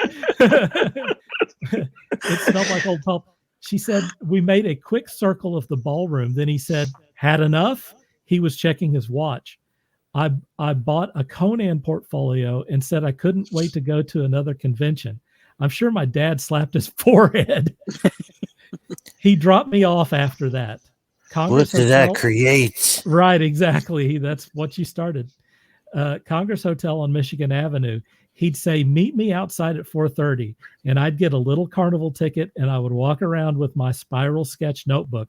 I was the only girl there, and I would stand beside X-Men artist John Byrne's table and just watch him draw all day. Oh, awesome. That's great. Yes. Yeah, awesome. I just love that. Steve says, oh no. Steve said, agreed, perfect call on Jill Thompson, brilliantly inspirational. So there you go. Does anyone have anything else that they want to add about Jill Thompson? Oh, no. She's, like I said, just one of the greats in my book. Her artwork speaks for itself. Totally. I mean, if you're not blown away by the artwork there, if you weren't familiar with her, you're familiar now. You're familiar now. Bring it. Yeah, bring it. And she's done a lot of that fairy godmother stuff. If you're interested in her stuff, and I mean, you can pick up any issue of Sandman, and it's well worth it. Even if it starts at issue 40 or whatever, that's okay. Just pick that up. You're good to go. Yeah, I mean, that's the whole point of these highlights, is to hopefully show you somebody that you've not heard of, or now that you know who they are, go support them. Pick up something of theirs. Check it out. Impress yourself. Yeah, I found something that I didn't know about. She did a thing on death, which was like manga inspired, around 2000, and it's in a little volume, just like the manga stuff, and it looks like manga artwork. It's really cool. It's like, okay, that I didn't know about. So, with doing a little research on this, I'm going to pick that thing up. Mike Kennedy says he's been there, done that, with just sitting around and watching John Byrne draw all day. Oh yeah. Oh, I knew what you were talking about, Mike. he hung around and watched John Byrne all day. I see John Byrne in a lot of Mike's stuff. Mike also says that her death book is beautiful. I'm going to pick that up. I need to look for that. I'm really interested in looking at that one. I would like for her to do a class on watercolors. No kidding. I mean, Please. I work in watercolor all the time, and I would love to just sit there and learn some techniques from her. I did a little watercolor digitally, and it works a lot better. There's a back button there. And that would be me, Dirk. Just give me that back button so I can erase what I did. Yeah. So my problem with watercolor is I'll sketch out the picture and then go, and then 5 years later I'll finally paint it. So I have a lot of stuff that's like that too. Way too much. It's kind of like all the half-written books on my disk drive. Right. Got to finish those things, folks. I'm working on it. Don't worry. All right. If that's it, I'm going to move on to On Blast.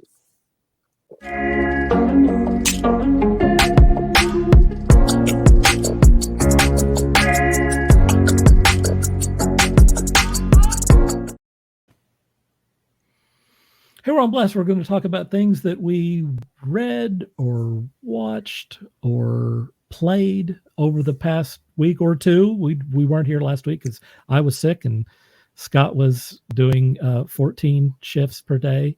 So anyway, you got a couple of weeks of stuff to get caught up on. And first on that, I'm going to go to Walt. Okay, I got three things here. The first is I went back and on HBO Max, I binged watched over the week the Batman animated series, which was created by Jeff Matsuda. And if anybody doesn't know who Jeff Matsuda is, he got his start in comics. So the characterizations of how he does the Joker and some, classic Batman villains, and even some classic DC heroes is pretty cool. The animation's pretty cool. I recommend that. Also, the other day in doing some I went to Half Price Books, trying to pick up some. Was trying to pick up some technical manuals on because I'm about to self-teach myself how to do UX and UI design, which is basic. Yeah, fun stuff. Have fun with that, dear. That sounds terrible. Didn't find anything, but knowing me, you got to go by that little comic section where the graphic novels are. And I picked up Stephen Colbert's Tech Jansen. Ooh. I knew about this book a long time ago. I haven't seen that. And just totally forgot about it. He I don't know. I can't remember if he wrote this or was co-writer on this or anything like that. But this was back when he did the Colbert Report. Okay. And so it's co-produced by Comedy Central. I picked this up. Who did the artwork on that cover? The artist did the Actually, the artist did the entire book, Okay. and I don't have my readers, and there's very little light in here, so let's Do see. you need us to hold it for you, Walt? That's Let's okay. see. It's written by John Layman and Tom Payer, and the yeah, that's as far as I can go. But there's Scott Chandler and Robbie Rodriguez and Pete Penn. I can't pronounce that last word, but those are the only names I can read because they're written in white, and what they did is written in red on a black background. So that's a design flaw. And then last, for all the sneakerheads out there, I don't know. Oh, really? For all the sneakerheads out there, I got my first pair of Jordans ever. These are Jordan 13s from the year 13. But they got a special print. NASA. Nice. That is really cool. I saw these and I said, I gotta have them. Gotta have those a lot. And they were about $80. Do you wear them, or do you put them on a shelf? I wear them every once in a while, special occasion. Wow, that is so cool. So the website I got these from, which I cannot remember. Don't ask me to remember what website they were, but they had two different versions. So there were the blue ones, and then there were some that were white. The white had a totally different design, but I liked this design better, so I got this pair. So sweet. You live in Texas. You better be carrying if you're going to wear those on the street. Oh, I don't know. I don't wear I don't wear them that often because they have the white soles and it's or no mixed martial arts. Yeah, it's hard to keep those white soles clean. So, so that's what I've got. That's very fun show and tell. I just want to add that the main serialized story of Tech Jansen was by John Layman and Tom Payer, with art by Scott Chantler. That's okay. That's the name I don't know that. I don't know that artist. A backup story written by Jim Massey with art by Robbie Rodriguez. All right. Well, I like the cover a lot, so I imagine I'd like the interior. If it's the interiors are not bad whatsoever. I mean, it's pretty. The colors are pretty vibrant, and the artwork's pretty good. So I can't wait to read it. I like it. All right, Beth, you're up next.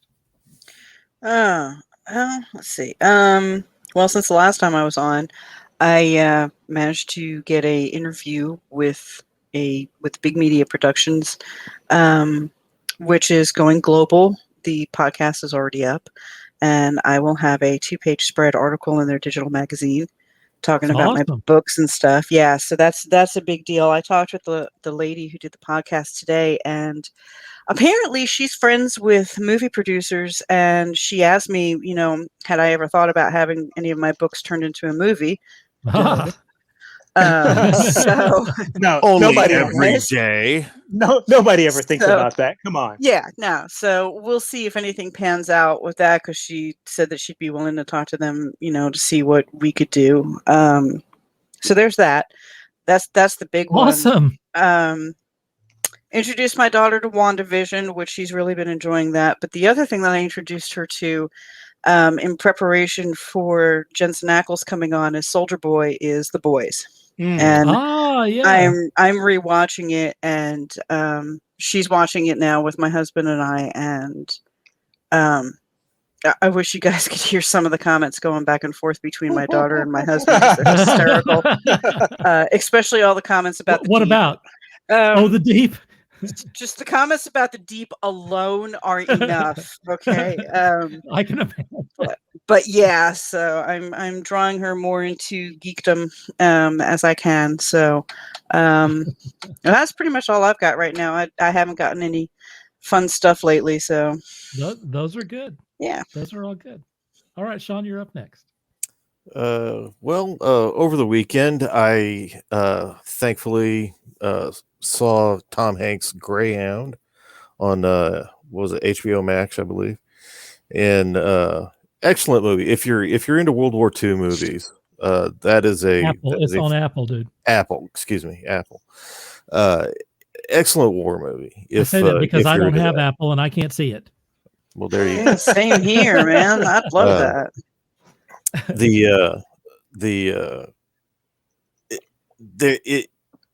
It is not a slow movie.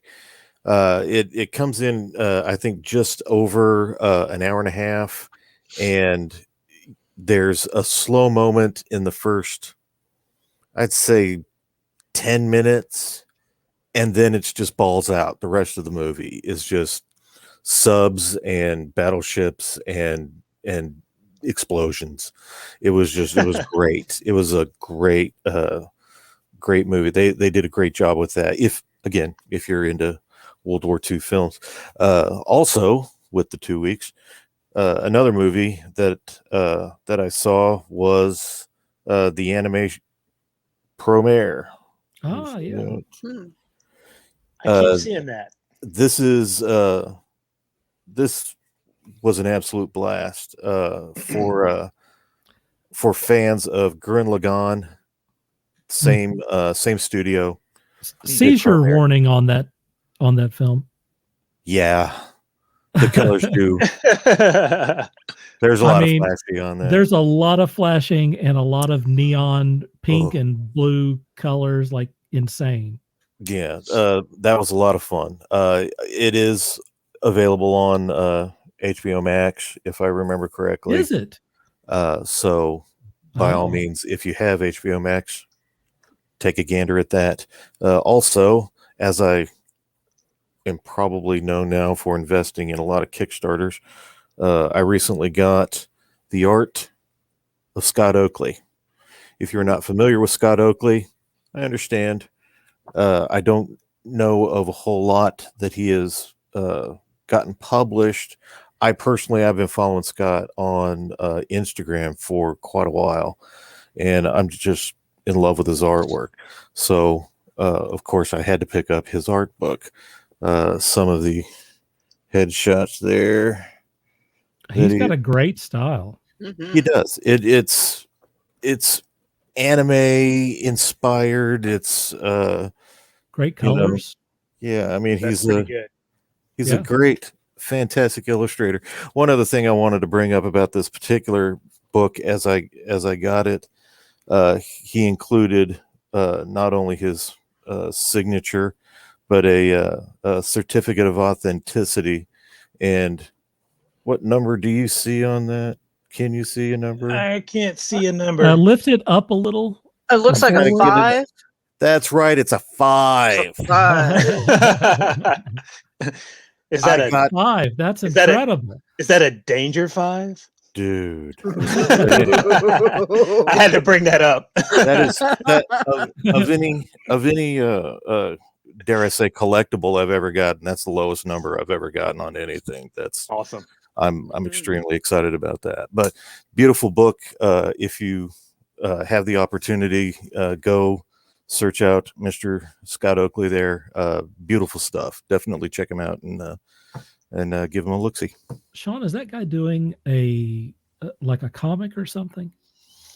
I believe he is working on some stuff. I don't know if anything has been published. I would yet, get that guy's comic. If he did sequential art, I would love to pick it up. I know he's done some sequential stuff in here. Yeah. Let me see if I can poke that up real quick. There's some sequential pages. I mean, I knew that guy would be good. Yeah. Yeah, that's great. He's doing some great things. This is I believe his own character. Let's see, it says here, just started doing comic book pages this year, working on some indie stuff, doing some layouts, blah blah blah. Stay tuned for an exciting 2021. So I don't think he's got anything published yet, but it's coming. It's coming this year. Yeah. So again, Scott Oakley, check him out. Absolutely great stuff. That's a good pick, Sean. All I'm going to say is it's taken me forever to read Batman 107 because it's by Jorge Jimenez, who I may be in love with. That guy every panel of his, you could take I meant to grab some of this. Maybe I'll do it next week or something. Every panel that this guy does, you could take that panel and put it up, frame it and put it on your wall. Every panel.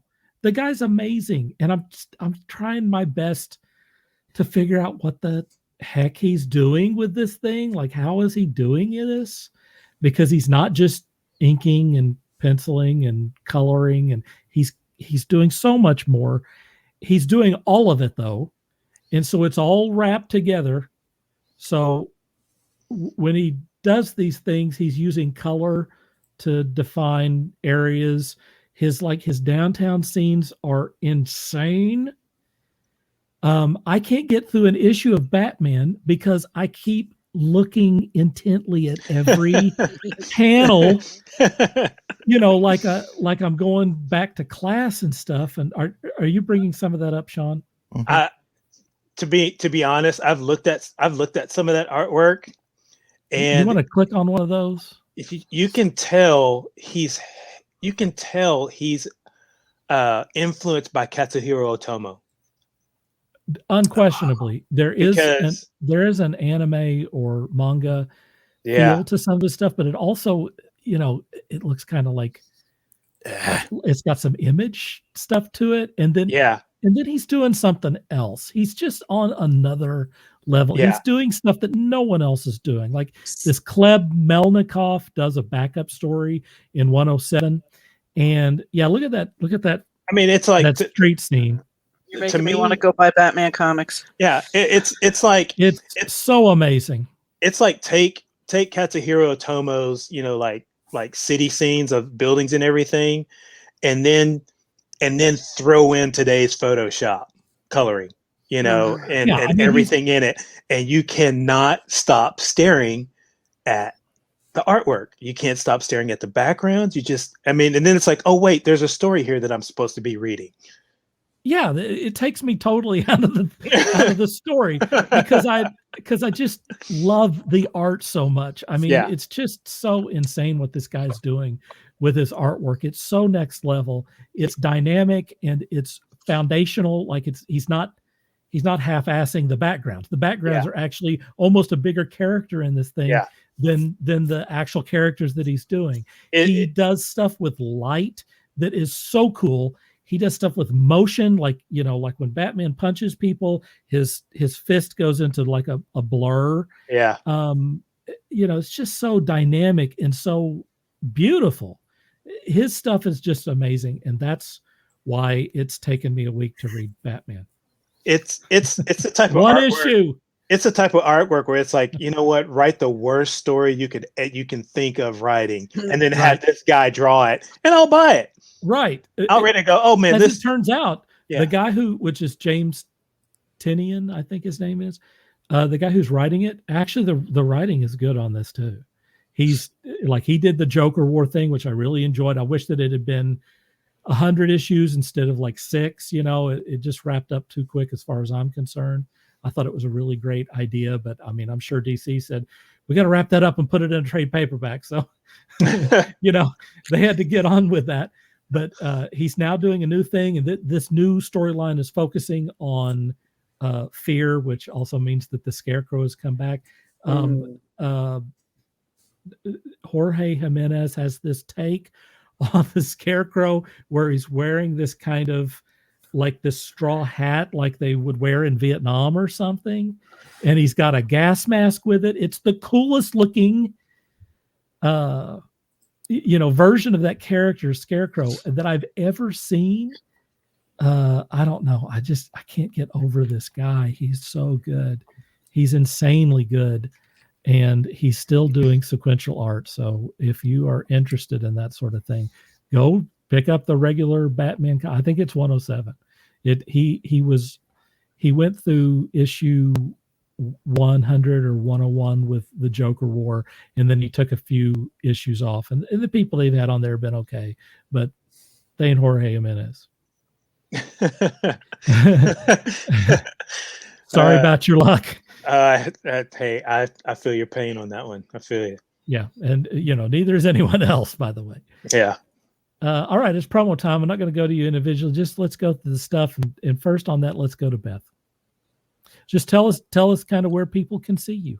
So you can find me on my Facebook page, which is Beth Freely. You can find me on Twitter and Instagram at BA Freely, and that's Freely.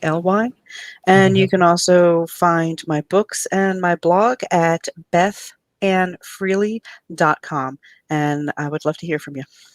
Come find me. You did a good job on your deal of putting up your Twitter address, which I just followed right before the show. Yep. There's the Behind the Eyes of Dorian Gray, your book. How's that doing? It's doing well. We're still selling copies of the audiobook. Since the audiobook came out, the paperback copies have gone up. Got my first royalty check for the audio. So yeah. Nice. So wait a minute. You're saying that the audiobook has driven sales of the physical book. Yes. Same with The Legend of Captain St. Pierre. That's the awesome. audiobook has helped drive, the paper book sales. So yeah. I have heard from a lot of people that audio, let's talk to Sean. Audio books, particularly on Audible, have absolutely exploded. People are listening to audio books. It may be bigger than books, and books were big in 2020. Here's how much it has exploded. Typically, ACX has a 30-day turnaround time from the time you hit, produce after you've gone through for Audible. After you've gone through, all your producers' files and everything, and you hit, send to ACX. There's typically a 30-day turnaround time, and that's 30 days if they don't find any issues. We had on Dorian 3 issues that Max fixed right away, and it still took from October 18th when I hit send to January 15th to get it produced. Oh my God. Because they were that far behind. So many people had put in, had produced books on audio for ACX that they were running that far behind. Wow. I'm going to blow your mind. I have done 5 audiobooks. I've narrated those. I remember that. They have approved those in as little as 3 days. I believe it. Typically, they are a lot shorter. St. Pierre, so if they're taking 3 months, that's insane. Yeah, St. Pierre was a lot shorter. I turned St. Pierre in December 19th, and by February 1st, they had it. They had it up and live. So they're getting their backlog down, but yeah, that's how insane it was last year with the amount of audio, that they had to process. Super crazy. Thank you, Backstreet Boys reunion tour. Yes. You strike again. Yes. You salty bastard. Let's see. Let's go to Sean here. We always go to him last. Let's go to him right now. As always, check out rankingstudios.com for here we go. Dude. Check out rankingstudios.com for all of the latest that myself and my studio mates Dirk, Scott, and Robert Henry are involved in. See what new projects, what artwork we're producing, and what projects we're working on, hopefully in the near future. Also, give us a look at Facebook /Ranking Studios. Oh, and no, that wouldn't it. That would be it. To again, just check out what we're doing, what we're working on, and I gotta go pee. I'm getting sloppy. Give a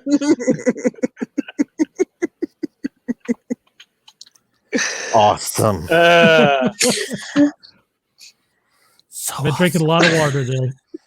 A lot of water. It's that effervescent. It's that effervescence. I did effervescent water and then just plain water. Anyway, I can't top Dirk having to pee, so I think that's fine. Sean, are you ever going to share that thing that you did for that the card that you did for that girl? Did I never post that? Okay, I will. No, dude, it's so cool. It's so cool. You got to share stuff. To share is to care, and to care is Please to share. Also, exactly. And by the way, you can also go to Twitch because we're playing games on Twitch. You should check him out on there. By the way, I kill a lot of people in that game. So many people. So many people. All right, Walt, what do you got? Okay, I've reactivated my blog page, so you can reach me at whatstudio.blogspot.com. I will try to update that. I will try to update about maybe 2 or 3 times a week. You just posted something on Taskforce Geek that was very nice. I did post something on there about Taskforce Geek. Did you share that on the Facebook group? I did not share it on the Facebook group yet. So okay. I was going to wait till after this announcement here. All right. But I will try to do 2 to 3 updates on that a week. And the keyword is try. I will definitely be posting updates of what happens here on this show, whether I'm on it or not. Awesome. And of course, I've got links to everybody involved as well. And you can also see me at my Facebook page, which is What Studio Art Presents WalterCons, which is at facebook.com/WhatWalterCons. And pretty soon I will post what a WalterCon is on there. A friend of mine coined that term a few years ago. So I'll give you what a WalterCon is and put information on how you can get your own WalterCon. So, so stay tuned on there. Go there, like it, follow it, and stay tuned on finding out how you can get your own WalterCon. Cool. I guess it's my turn. Yeah, it's your turn. I can't find my stuff. Oh, here it is. Oh, man, it's one of those nights. I really need to go pee. Are you doing the dance? I'm getting antsy. I'm getting antsy. You have no idea. All right. Let's see. Apparently, Sean's cat also needs to pee. Let's see. Where are we here? On Facebook.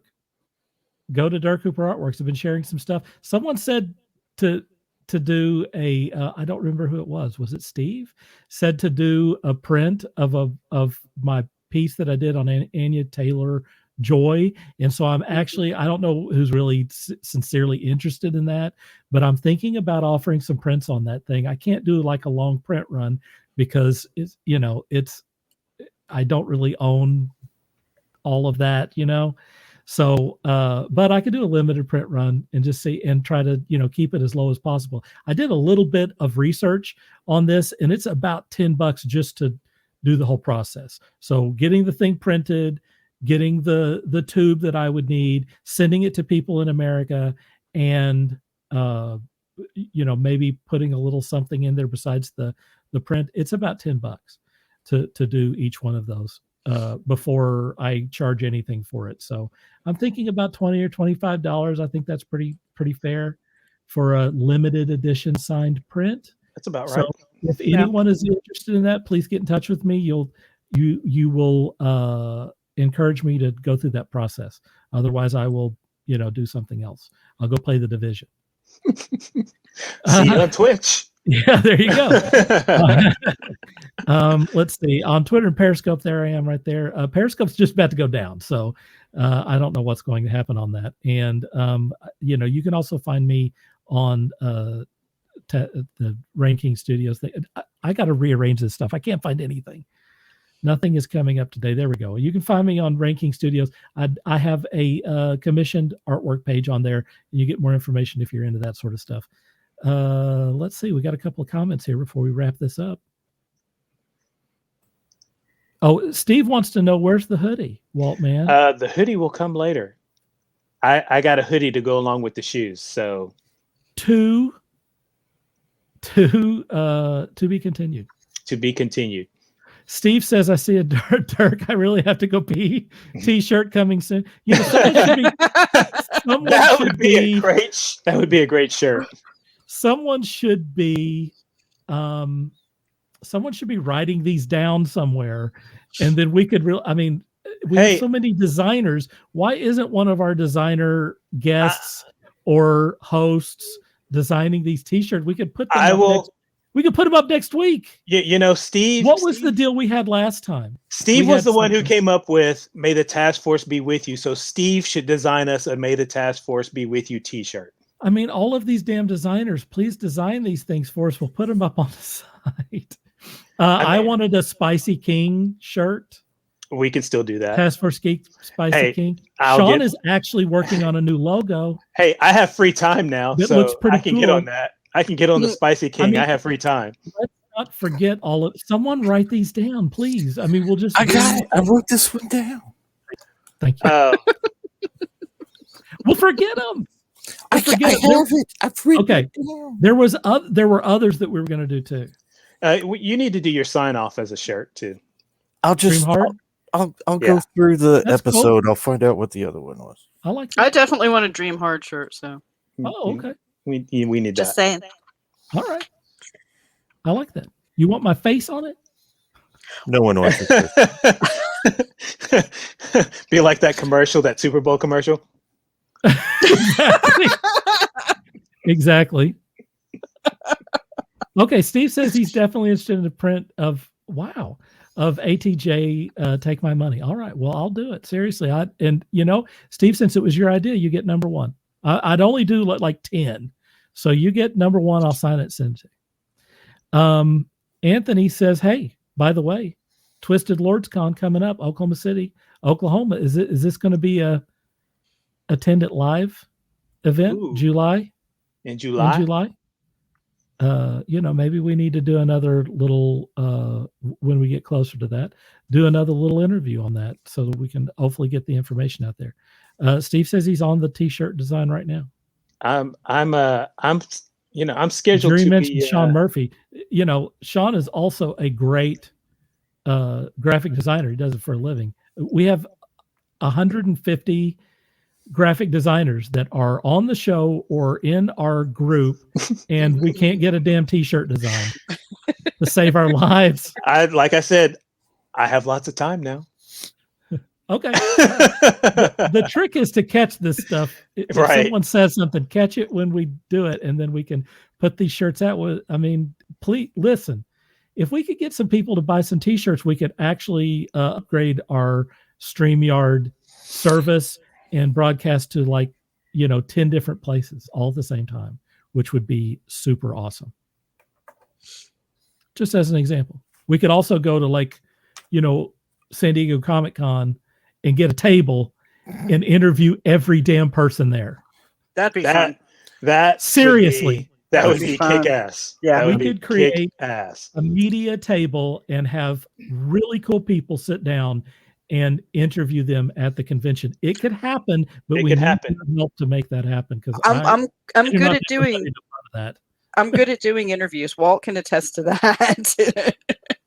I mean, if anything, we can at least work to get one hit down here in Texas, here in Dallas Fort Worth. Yeah, I mean, we will. It would be a good test run next year. Yeah, which I'm very interested in. Anthony says that it is going to be a live event, gaming convention, folks. If you're interested, if you're in Oklahoma City, you want to. I should have. Hopefully, I'll have my anti-Back Boys or Backstreet Boys shot by then. There's the link. I don't know why other people don't do this. There's the link to the deal. If you're interested, check it out. Steve says, Walt, between you and I, we can merch the biatch in a week. Hey, well, you know what? Unemployment unite. Both of us have all the free time in the world right now. Yes. Unemployment powers activate. Activate. Both of us have all the free time in the world. By the way, Steve, we definitely have time. I have to hook you up so I can give you a birthday present. Oh, someone's got a birthday. We need to get that sound effect. His birthday was back in January, by the way. Which sound effect? The Wonder Twins. Oh, yeah. The only thing that I can complain about with StreamYard is that they don't have something natively built in where you could just play a little sound bite. on the show. I know there's ways to do it. I just haven't figured it out. Someone, maybe Casey Jane could help out. She seems to know. She seems to know this stuff. But if there is a way that I could play stuff, that would be, the Wonder Twins thing would be awesome, and a bunch of other, like the sad trombone. I would love to have. You open the door to one sound effect. It's open. You gotta have all of them. Yep. You gotta have. You gotta have the Price is Right trombone. Oh yeah. There it is. That one. That's the one you need. Yep.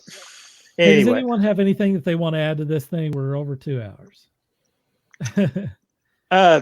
Just great seeing you guys again, and everybody out there who's watching.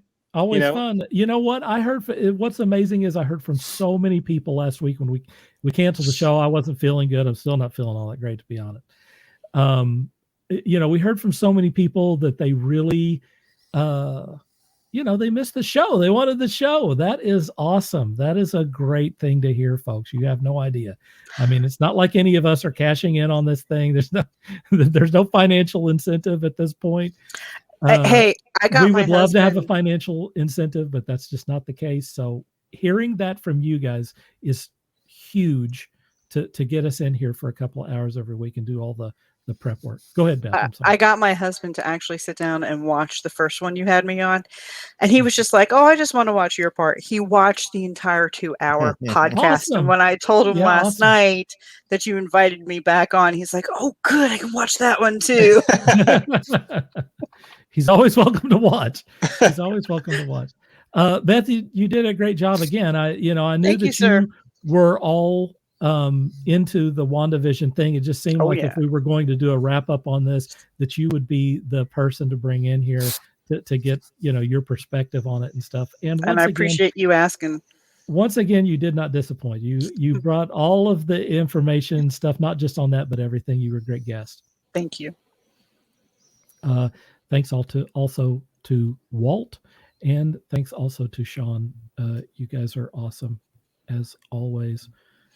Steve says, thanks for the great time. Thank you, Steve. You're welcome, Steve. Thanks for showing up again. Chiming in, and also for chiming in on the Facebook group. We appreciate that. And for inspiring me to print some prints. That's awesome too. Jerry says, missed you all last week. Yeah, I missed doing it too. I felt empty not doing this. It felt kind of weird to just sit around and watch Oak Island or whatever. Yeah, Mom was a little bit disappointed that I was like, hey, it's not on tonight, Mom. She's like, oh, really? She's like, were you going to be on? I was like, I don't know. That's awesome. But that's awesome. She tunes in when I'm on and not on. So Look, I got to tell you, I look forward to hearing from the regular crowd that we hear from too. If I don't hear from them, I'm like, where was this person, last night or whatever? And so, it's kind of a big deal to me too from the other end. There's a few voices I haven't seen in a while that I'd like to see them come back. So we're not broadcasting on YouTube, so we haven't heard from Jim as much. Jim apparently needs for it to be on YouTube, and we might be returning to that, or I don't know. My mother misses it not being on YouTube. Okay, well, there's 2 votes in that direction. There, we usually got a few people on YouTube, so again, maybe we may be moving back to that. There are some advantages to uploading it. I guess I could do it both ways. I don't know. Whoa, that's too much information. I could be doing it both ways, folks. That's the way I'm built. a double ender, if you will. Steve that didn't make it better. Steve says, "Cue the Incredible Hulk in credits music." You know what? That would be that would be awesome to use, but the royalties on that, man. That would hurt us alive. Yeah. Jury says she missed Maxine. Brian says, whatever format gets us more Sean coverage, that's what I support. Word. There you go. That's it, folks. We're wrapping it up. Thanks for joining us. Thanks to all of our guests tonight. And I'm on the wrong thing. It's never going to end. Thanks to everyone for joining us. We do sincerely appreciate it. Thanks for tuning in. For Walt, for Sean, and for Beth. This is Dirk Cooper saying, dream hard.